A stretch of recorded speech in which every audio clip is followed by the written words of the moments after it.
एगो पत्नी अपना पति से कोनो बात के लेके थोड़ मोड़ झगड़ा झंझट करके नैहर चल गई बाड़ी। आ पति फोन करत रहे आ कैसे का कहत रहे अपना पत्नी से, काहे कि इनका बहुत पत्नी के गैला के अफसोस बा आ दुख बा।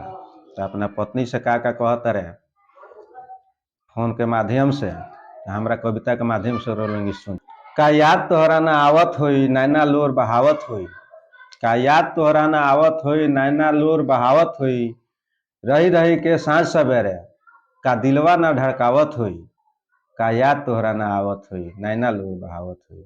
सूतत होखबू कैसे तू उहाँ अकेले घर में, कैसे सूतत होखबू तू उहाँ अकेले घर में, हंस हंस के ताना मारत होई भौजैया नैहर में।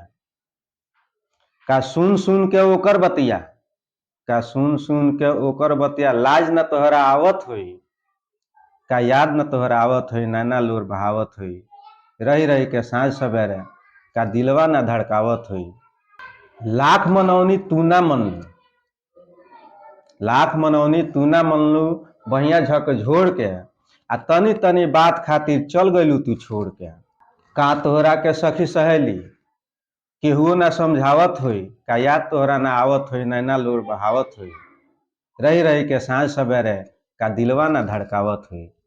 सुन भइल बा घरवा अंगना, सुन भइल बा घरवा अंगना, सेजिया भइल उदास बा, ई बता द कहिया आइबू लागल मन में आस बा।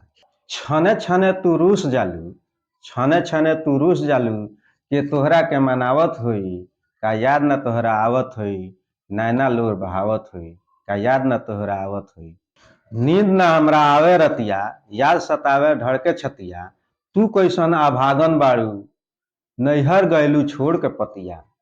लाली बाली सेनुर टिकुली, लाली बाली सेनुर टिकुली, कैसे मन के भावत होई, का याद न तोहरा आवत होई नैना लोर बहावत होई, रही रही के सांझ सवेरे का दिलवा न धड़कावत होई, का दिलवा न धड़कावत।